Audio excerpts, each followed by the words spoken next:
Dostlar herkese selam. Evet, çekimlere hızla devam ediyoruz. Şimdi şu anda Kemalpaşa'dayız. Farklı bir yere geldik. Ta Sivaslardan kalktık. Bu sefer de Kemalpaşa'ya, yani Bursa Kemalpaşa'ya geldik. Gördüğünüz gibi yağmur yağıyor. Korkunç bir hava var. Aslında bu ekinlerimiz için biliyorsunuz çok çok iyi. Şu anda çok değerli bir kardeşimin çiftliğindeyim. Yani dostumuzun, arkadaşımızın çiftliğindeyiz. Kendisiyle yıllardır konuşuyoruz. Ya abi ne zaman geleceksin, ne zaman geleceksin? Nasip bu zamanaymış. Kendisini belki sosyal medyadan da tanıyorsunuz. Şöyle gidelim, önce bir bakalım. Çiftliğin ismi Yokova Çiftliği. Yokova Çiftliği Şakir Çakır.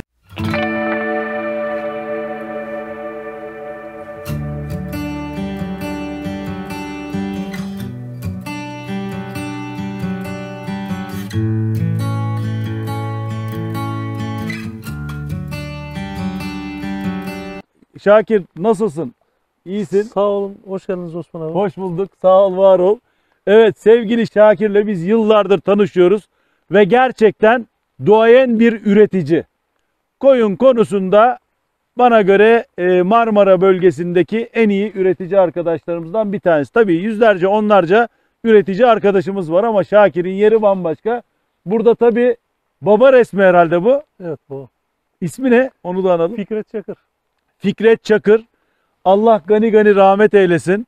Cümle geçmişimize Allah rahmet eylesin. Allah mekanlarını cennet eylesin. Evet, Yokova çiftliğindeyiz. Evet, Zafer Çobanların o sloganı bulan arkadaşımız ve söyleyen arkadaşımız. Şimdi istersen içeri girelim. Yağmur da yağıyor. Sen ıslanacaksın.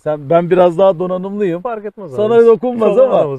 Kar yağsa da Olsun. işlemez bizi. İçeri girelim istersen. İçeride devam edelim. Burası senin çiftlik. Evet. Burada şimdi şu anda tamamen sen Ile-de-France bakıyorsun hatırladığım kadarıyla. Değil mi? Koçlarımız Fransız, koyunlarımız Mernos. Melezleme yapıyoruz abi. Melezleme yapıyorsun ama güzel koçluklar da çıkartıyorsun sen. Evet, İkisi çok bağdaştı abi. Bağdaştı. Zaten Ile-de-France da Merinos ırkı. İşte onları ben kardeş görüyorum zaten. Yani Ya Fransız'ın ikisinin- Mernos'un tabi üstünü görüyorum. Ya Aynı kategoride. Ile-de-France'da da Merinos kanı var zaten. Evet. Yani baktığın zaman, incelediğin zaman dünyada zaten hep söylüyorum 300 çeşit Merinos var. Şimdi sevgili Şakir, çok güzel de meralarım var burada maşallah. Yani buradan direkt salıyorsun. Evet. Buralar meralar değil mi? Yani direkt hayvanları buraya saldığın zaman burada hayvan otluyor. Ot, Kurt çakal yoktur herhalde burada ya. Çakal çoğaldı. Kurt yok Allah'a şükür. Kurt yok, çakal var. Evet. Yani burada hayvanı tek başına bırakamıyorsun o zaman. Tabii Anladığım bırakamıyoruz. kadarıyla. Hep takipteyiz. Hep Takip ediyorsun. hayvanımızla ilgileniyoruz. Şimdi şöyle seninle hem sohbet edelim. Biraz bize kendini tanıt. Niye Yokova çiftliği mesela? Anlatır mısın? Anlatırım. Yokova çiftliği, rahmetli babam çiftlik yokken ismini koydu Yokova çiftliği diye. Yani Yokova çiftliği babamdan geliyor. Yani babamın bir eseri yani Yokova çiftliği. Çiftlik Ya- yokken hani Yokova çiftliği diye isim koyuyor yani. Evet, Bismillahirrahmanirrahim. Şöyle girelim bakalım. Evet. O maşallah, subhanallah. Ne kadar mutlu hayvanlar belli, ben sana söyleyeyim. Hayvanlar mutlu. Evet. Hepsi dinlenmede yatıyorlar. Karınları tok. Hepsi mutlu. Bak, hiç hareket yapmıyorlar. İşte hareket yapmayan hayvan mutlu olduğunu gösteriyor. Evet. Yokova çiftliği, yani yok çiftlik buralarda, oradan mı geliyor? Yok kelimesinden Şimdi mi geliyor? rahmetli babam bir restoranda oturuyor. Garsona diyor yani ne kadar ekmek kemik varsa koy bir çuvala Yokova çiftliğindeki köpeklere götüreceğim diye yani. Köpeklerimiz çok düzgün köpeklerimiz vardı babamın sağlığında. Böyle bir muhabbet yapıyor yani. Yokova çiftliği oradan geliyor. Yokova çiftliğini kuruyor. Yokova çiftliğine Allah şükür Allah. Ondan önce koyunculuk yok mu sizde peki? Babam öldükten sonra ben 2004 yılında girdim koyunculuğa. Daha devam ettik yani. Ha, öncesinde inekçilik mi vardı? İnekçilik vardı. Karacabey montafonu vardır sizde herhalde o Biz zaman. de babamın sağlığında Hollanda'dan 5 tane ithal getirdik. Onlarla devam ediyorduk. Babamın sağlığında da bir koyun muhabbeti yapıyorduk böyle. Koyuna karşı bir meramımız, sevgimiz vardı yani. Babam öldükten sonra yapmak nasip oldu yani. Keşke babam sağ olsaydı beraber yapsaydık yani. Keşke, değil mi? Allah rahmet eylesin. Şimdi ama sen yıllardır bu işi, ben seni yaklaşık 7 sene oldu değil mi? Herhalde tanışalı biz Tabii, seninle. tabii. Benim bildiğim bileli sen hayvancılığın içindesin ve çok sıkı da takip ediyorsun. Festivallere geliyorsun. İnegöl Festivali'nde geldin. Orada derece yaptı koçların. Değil mi? Güzel, Allah şükür malımız güzel abi. Güveniyoruz yani, malımız kaliteli. Bakımımıza da güveniyoruz. Bakıyoruz, bakımdan yanayız, güdümden yanayız. Malımıza da güveniyoruz yani. Kaç yaşındasın Şakir? 41 yaşındayım, 42 yaşındayım abi. 42 yaşındasın. Severek yapıyorsun bu Severek işi. yapıyoruz abi yani. Peki bir şey soracağım. Yani çok zorlukları var şu anda. Zor abi, şu anda yani koşullarımız da zorlaştı. Ama sevgi var abi, ilgi var, alaka var yani. Sevgi olmasa zaten bu işi yapamayız yani. Evet, sevgi. Yani koyuna ilgi, alaka, sevgi bunlar lazım yani abi. Bunlar olmazsa olmaz yani. Doğru söylüyorsun. Çizmeler yani ayağımızdan hiç çıkmıyor abi. Çizme hep burada. Günün belki 18 saati çizmeler ayağımızda yani abi. Seviyorsun tabii bu işi. Sevmeden olmuyor zaten. Tabii. Eşin seviyor mu bu işi? Abi hepimiz yani çocuklarımız, eşim hepsi geliyor, yardım ediyor. yardım yani. ediyor. Tabii. hepsi Yardımcın var mı? Var, 2 tane de adamım var. Kaç hayvan var peki toplam? Abi 280-300 tane koyunumuz var. 200 tane kuzumuz var burada işte. 300 tane anaç var. Var abi. Bu kuzuları, tokluları kendine mi ayırıyorsun yoksa hepsi satıyor musun Abi hepsini? şimdi dişi kuzular, malımızın kalitesine güveniyoruz yani. Dişi kuzularımın hepsi damızlığa iyi diye. Erkekler koştuklarını düzgünlerini ayırıyorum. Koştuk olacaklarını, onların annelerini şeylerini biliyorum ben abi. Onları ayırıyorum. Düzgün olmayanları, onları tek bıçağa onları gönderiyorum abi. Peki dişi kendini ayırmıyor musun? Ayırıyorum abi, ayırıyorum. Girelim mi bir içeri? Girelim abi. Hayvanları biraz az rahatsız edelim. Onlar iyi. Cana yakınlar anladığım kadarıyla. Senin hayvanların fazla şey değil mi? Maşallah, subhanallah. Bunlar kaç aylık kuzuların senin? Bunlar abi Ekim kuzusu. Ekim kuzusu. 20 Eylül'de doğum başladı. 50 Ekim kuzusu yani. 50 günde doğum bitiyor abi. 50 günde bitiyor. O zaman sen toplu şey yapıyor musun? Toplu. Tabii, senede ben abi 2 sefer koçları salıyorum. 50 gün 50 gün.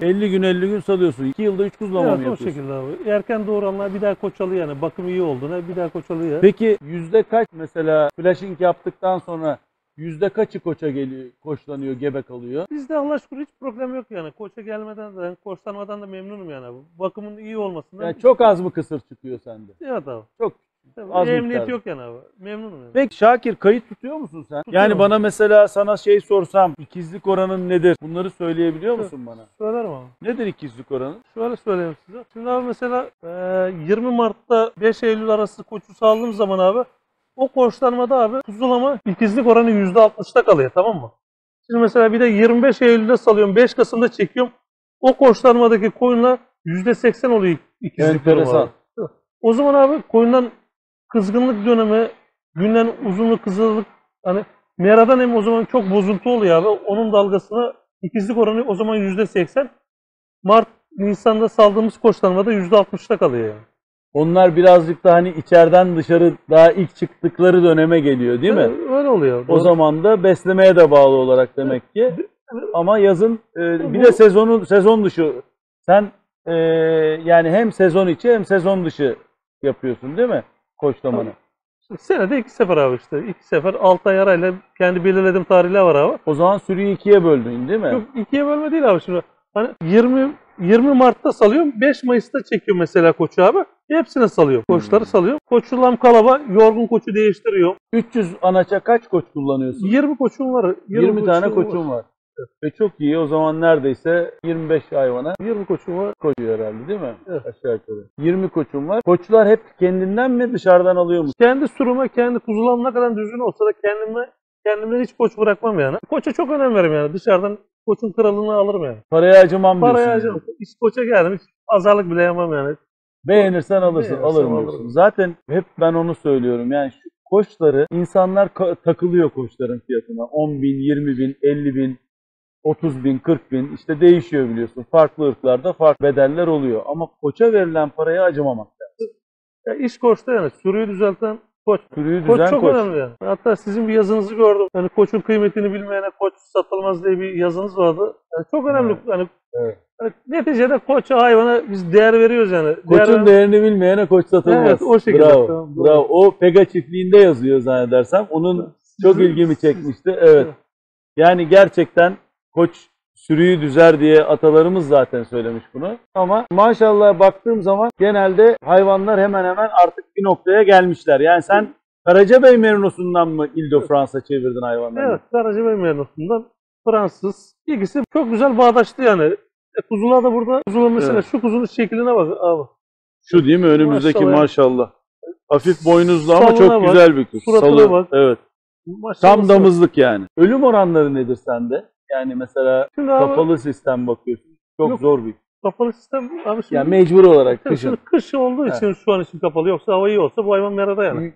350 yani 300 gün dışarıda mı bu hayvan? Dışarıdayız abi biz. Ya hep dışarıdasın tabii yani. hep bakım var yani. Oo, Güdüm var, süper. bakım var. Tamam Meradayız o zaman. yani. Süper. Peki ölüm oranları nasıl? İğneler önemli. Allah aşkına yani bizim ölen kuzunun hiçbir kıymeti yok yani. Çok az Tabii diyorsun. şimdi bazı iğneler var, onlara önem gösteriyoruz yani. Koruyucu hekimliğe çok dikkat Tabii, ediyorsun tabii, o zaman şimdi yani. Hani Aşılarına, iç dış parazite, Tabii, değil şimdi mi? hastalıklar çoğaldı, mecbur yani takip etmek zorundayız yani.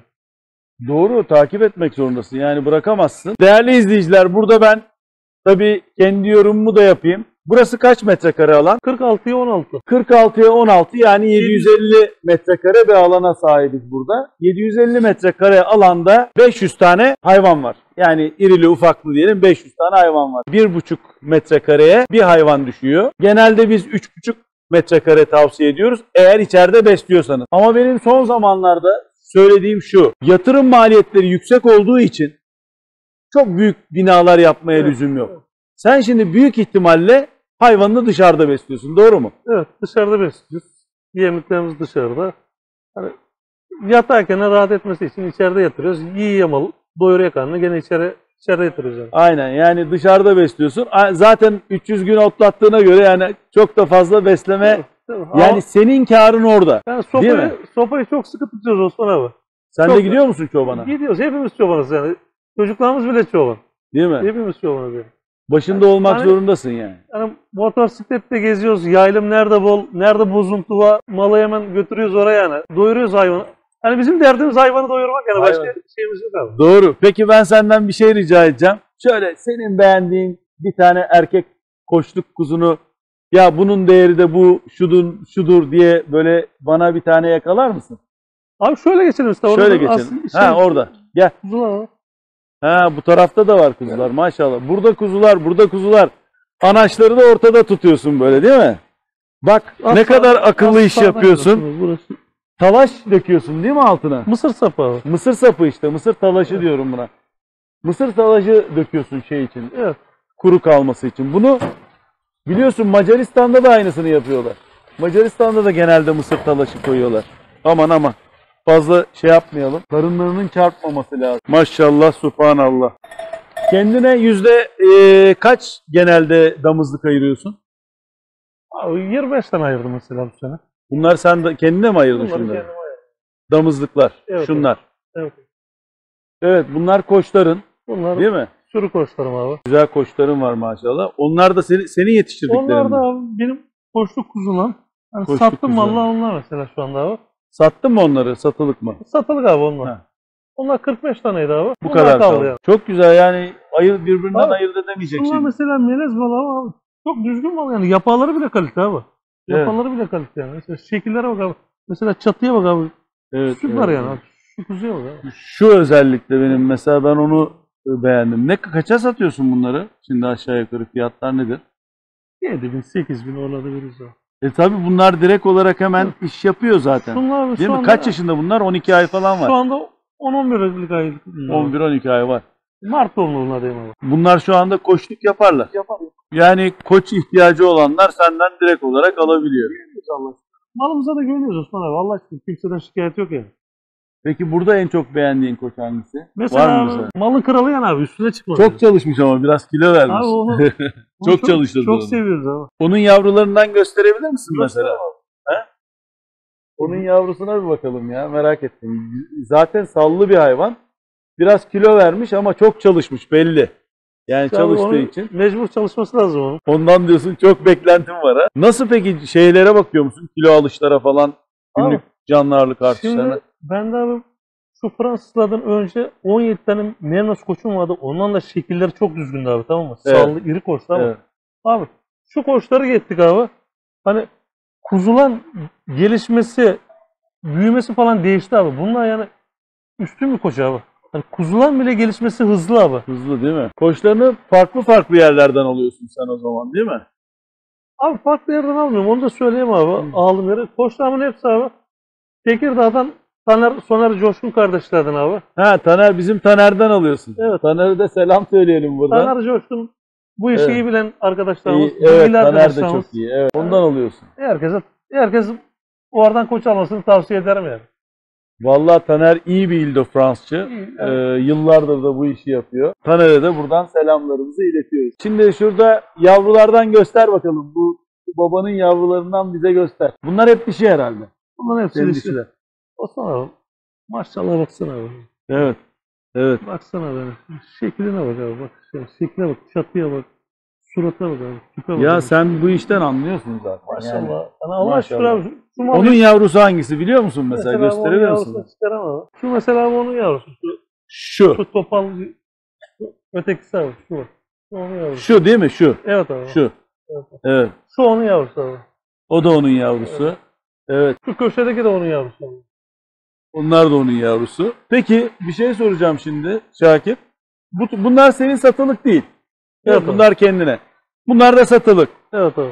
Aslında kendine ayırdıklarına bunlar arasında da bir fark yok, Yok yani. abi hepsi düzgün yani. Hepsi düzgün. Ben Hepsi hani düzgün.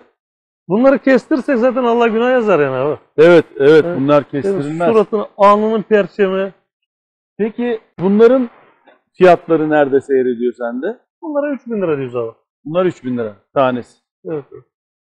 Pazarlık payı var mı? Abi zaten yarışımızı ahbabmışız. Yani illa bir şeyler bırakacağız abi. Ha, Yarışımızı dost ahbabmışız. anladım genel olarak ama diyorsun ki toplu gelip alana veya Abi şimdi mesela şu kuzuya baksana. Evet, Osman abi. şu- Baksana abi. Yani Güzel hepsi maşallah, birbirinden güzel sağ abi. olun. Yapasına bak.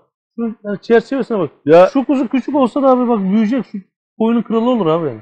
evet. Hani yapasına bak abi. Suratın tipine bak. Şu ufak olan geç doğan mı o? Abi o koç kaçmış toklu kuzusu He. ama suratı falan süper abi.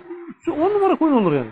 Olur olur. Doğumlar ne zaman başlıyor şimdi sende? Şimdi doğumlar Söylediğine göre doğumlar şimdi bu ay sonunda başlayacak abi. Şubat'ın sonunda başlayacak abi. gebe zaten baksana hazırlar yani doğumlar başlayacak. Salmış memesini salmış orada bak. İlk doğuracaklardan bir tanesi. Ne besliyorsun şimdi? Bir de ondan bahsetsene yani. Neler besliyorsun? Otlatıyorsun. Tamam onu biliyorum. Meraların çok güzel. Otlatıyorsun. Otlatıyoruz abi. Şimdi biz koyuna abi hani mısır silajını mesela kimseye ben tavsiye etmiyorum abi yani. Koyuna kuru gıda olacak abi. Balya, Kesin. reygaz, Ben de aynı şekilde, yonca, aynen. fi, kuru balya olacak abi. Kuru yem olacak yani. Aynen. Yani silaj yaramıyor. Bilhassa gebe koyuna, kuzulu koyuna. Hani kuzu doğumu ölümü çok olur abi. Silaj Çok. ağırlıklı bakan hani Aynen. herkese bunu hep söyleyeyim abi.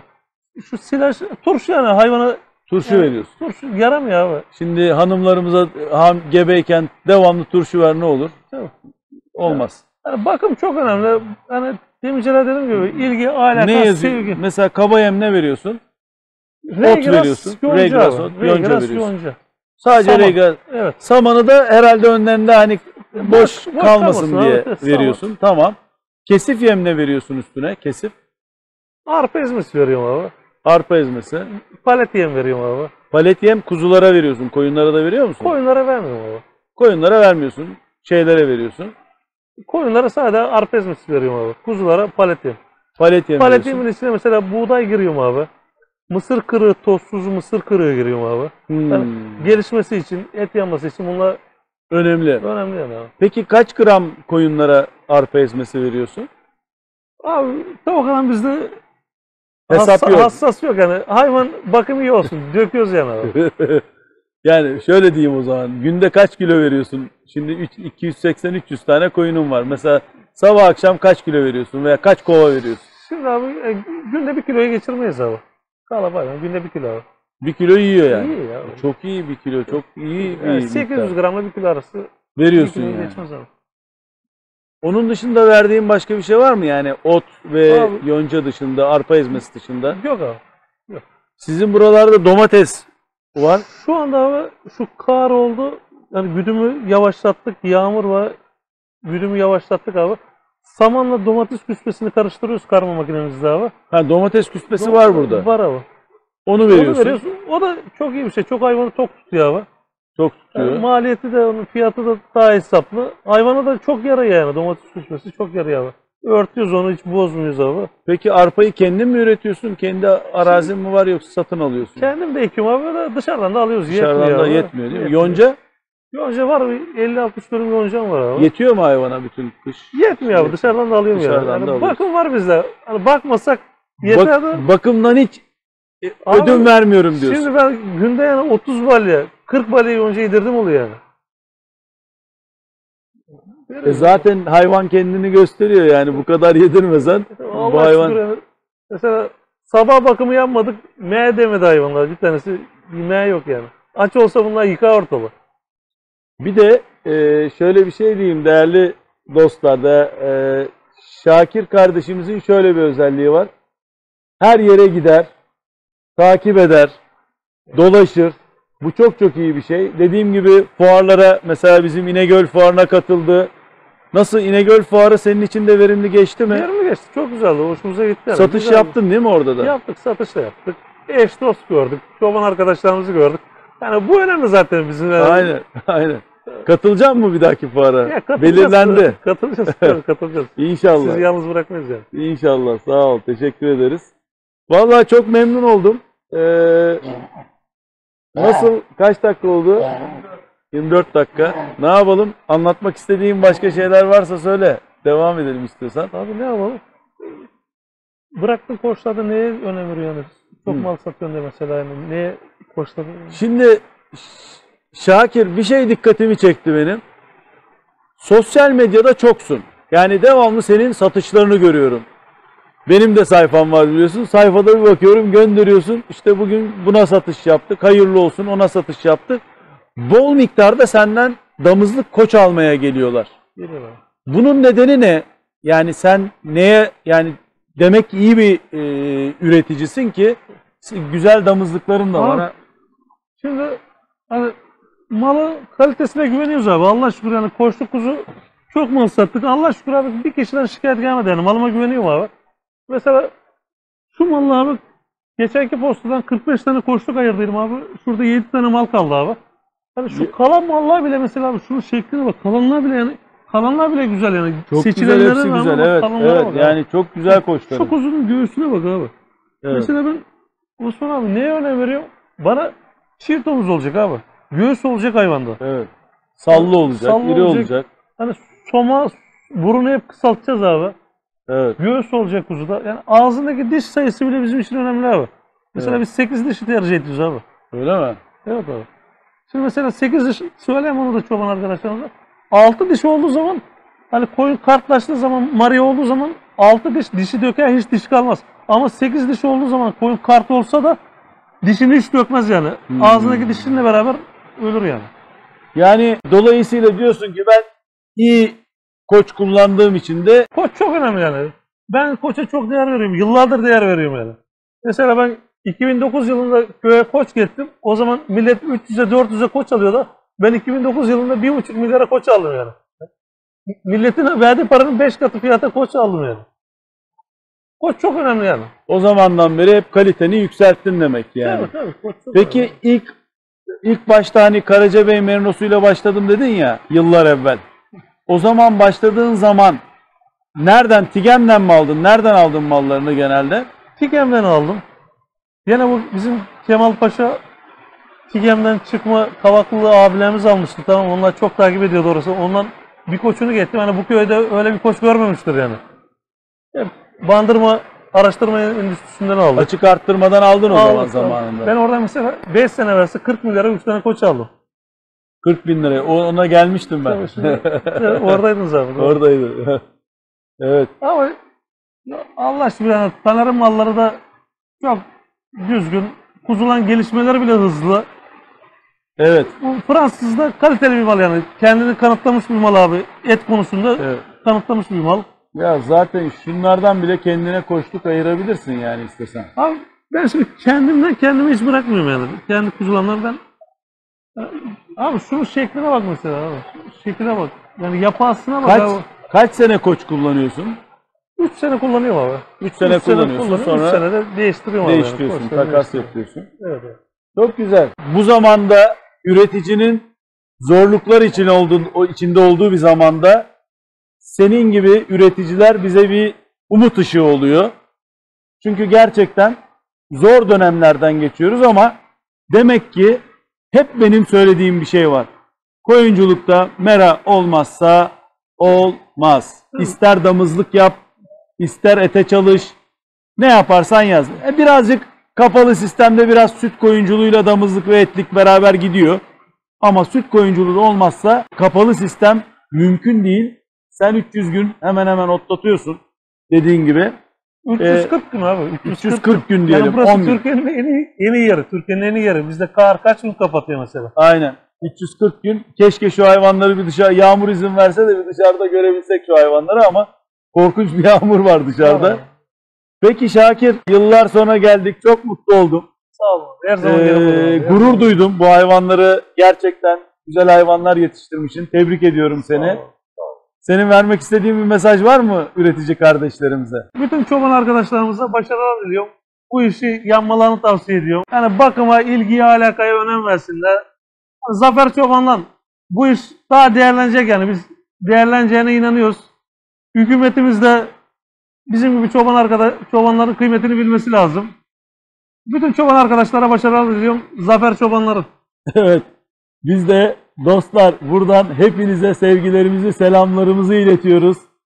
Şakir kardeşimin dediği gibi zafer üreticinin, zafer çobanların hep beraber bu ülke üreticiler sayesinde kalkınacak. Hepinize buradan sevgiler, selamlar. Hoşça kalın.